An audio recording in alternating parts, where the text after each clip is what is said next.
आगे ग्रंथकार बताते हैं, मन्यास्तंभः शिरशूलम अर्दितः हनुसंग्रह पिनासः अर्धावभेदकोः शिरसकंपश्च साम्यन्ति। इसका अर्थ ये होता है, नस्य के बहुत लाभ है। प्रायः ये नस्य जो होता है ये यहाँ से नासिका के माध्यम से सिर में जाता है। नासा ही शीर्षो द्वारम, नासिका जो है वो सिर का द्वार है, यानी से नासिका के माध्यम से सिर में पहुंचा जाता है। और यहाँ पे प्रायः ये जो भाग है मस्तिष्क के, उन भाग में प्राणवायु का संचार होता है। अब जैसे ही नस्य ये प्राण के स्थान पर जाता है, प्राणवायु उसे ग्रहण करती है, फिर व्यान के स्थान में पहुंचा के वो पुनः हृदय में भेजा जाता है और हृदय से वो पूरे शरीर में उसे प्रक्षेपित किया जाता है, फेंका जाता है धमनियों के द्वारा। घृत है या औषध युक्त है, कोई भी है, प्रायः नित्य अभ्यास जन्य नस्यों का प्रयोग करना चाहिए।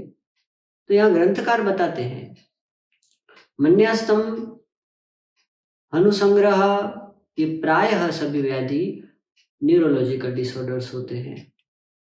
मन्यास्तम यानी कि मन्या का स्तंभ हो जाना, उसके अंदर जो स्नेह भाग है वो कम हो जाता है, उसके कारण उसमें स्तंभन हो जाता है।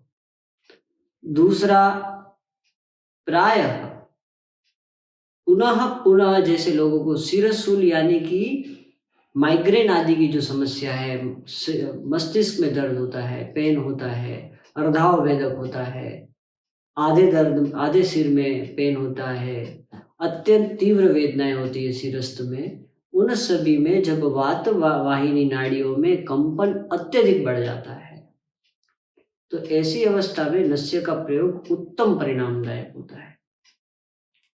चिकित्सा आयुर्वेद के अंतर्गत करने से पूर्व हमें इन सभी भावों को जानना अनिवार्य है जो हमारे, और चिकित्सा स्थानगत दोषों की भी करना अनिवार्य है। स्थानगत वाहिनियों को, स्थानगत दोषों को ठीक करने से उन स्थानों की व्याधियां भी ठीक होती है और साथ साथ में बल वृद्धि भी होती है। दूसरा, अर्दितः यानी कि जिन व्यक्तियों को फेशियल पैरालिटिक जैसी व्याधियां होती है, इन सभी व्याधियों में ग्रंथकार नस्य का प्रयोग करते हैं और ये अत्यंत उत्कृष्ट परिणाम देने वाला होता है। ये प्रायः कफवात जन्य होता है। कफ का आवरण हटाने से वात शमन के लिए, व्याधि को निर्हरण करने के लिए अणु तेल आदि के नस्य का अगर विधि युक्त प्रयोग किया जाए तो ये समग्र मस्तिष्क की वाहिनियों को पोषण करने वाला होता है।